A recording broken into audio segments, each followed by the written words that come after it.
Radio Ustawi. Tafadhali matangazo, vipindi, nyimbo na lugha.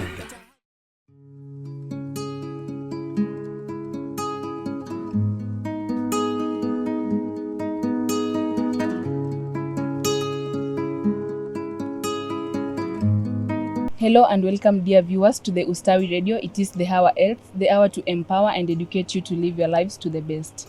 Today we are focusing on our special segment, the Ustawi Health Feature, and we are focusing on a topic called fibroids that is affecting countless women.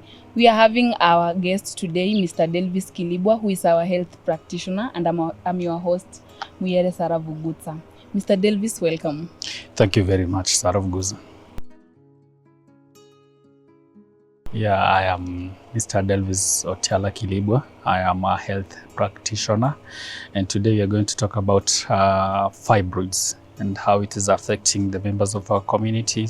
We are going to look on various subtopics of the entire issue of fibroids. We are going to look at the risk factors. We are going to look at the symptoms. We are going to look at which kind of women it's going to it's affecting, and maybe what proposals that we might be having when they are looking for treatment.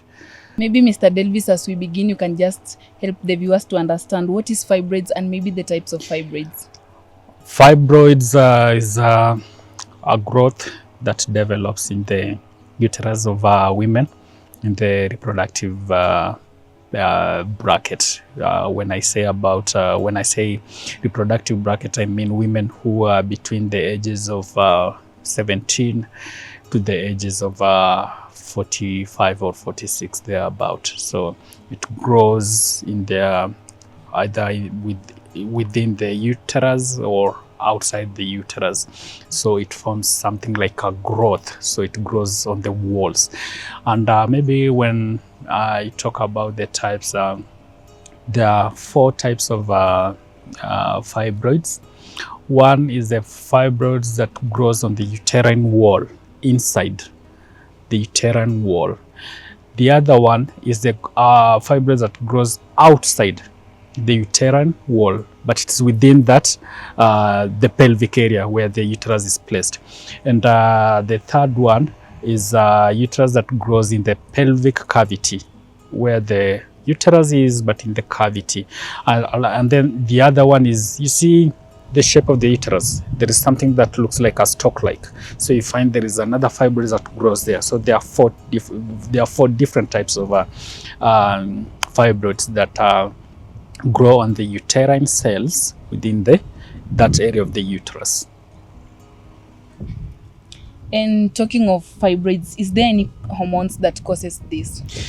Yes, there is estrogen, and then there is progesterone. So this acts as the catalyst, whereby these hormones contribute hugely in the growth of the uterine cells developing the fibroids.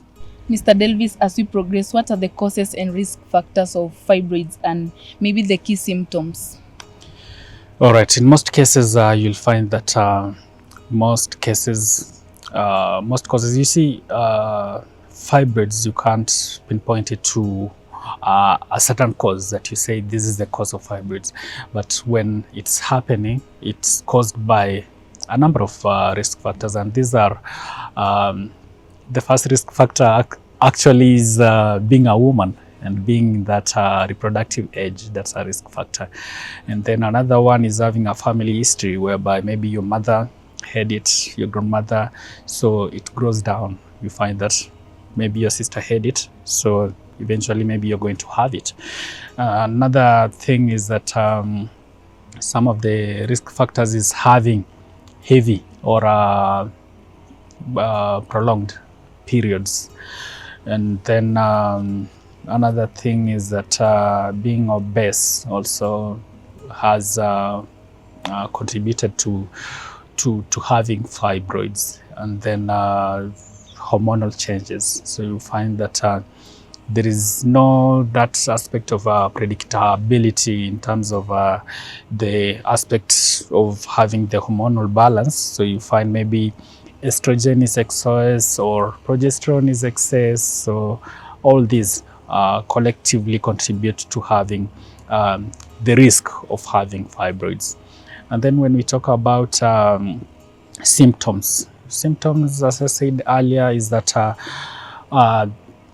having heavy bleeding when you're having your periods. And then another symptom that is common is that having cases of infertility whereby you've really tried to have a baby, but maybe you've not found out what's the reason why you're not having it. So you'll realize maybe later that maybe that was caused by having an issue of fibroids that was undetected, considering that there are 4 different types of fibroids. The easier one to detect is whereby the growth happens within the uterus, but when it happens elsewhere, it becomes a little difficult because maybe that growth is not that how do you call it? It's not that huge where you can maybe detect it using scans or using the general observation at the hospital. And then another thing is having rhythmic pelvic pain. That's a symptom on its own. Rhythmic pelvic pain within the abdominal area, and then constipation also is a symptom. And in this case of fibroids, why is it common in a certain race of people, and when should you see a doctor? Well, Sarah, it's been through the research that has been done and in some of the journals, you realize that fibroids is common in the women of African descent and the Hispanic bracket, that bracket of BIPOC, whereby it affects a huge percentage affects women from the African descent or the black descent. And then on the question of when should you see a doctor, first, you see, when you're having the regular rhythmic pain in the abdominal area, and you're in that bracket of women who are in the reproductive bracket, you should go see a doctor, especially when you're having that pain. It usually looks like something like a constipation, so you should go see a doctor. When you're having irregular and heavy bleeding, especially during your periods, that's also a precursor to go and see a doctor. And then lastly, because fibroids and infertility, they are simultaneous, they go hand in hand. So when you're having issues of infertility, you should also go see a doctor and see how you can together approach the treatment, and then see how you can be helped to see if you're having fibroids, and also to see how they can maybe have the treatment for the case of infertility. Our dear viewers, that has been the topic for today. Tune in next time we learn together. I've been your host, Muyere Vugutsa. Radio Ustawi. Kwa habari, matangazo, vipindi, nyimbo na burudani. Taarifa, vipindi, nyimbo, burudani, kemkem.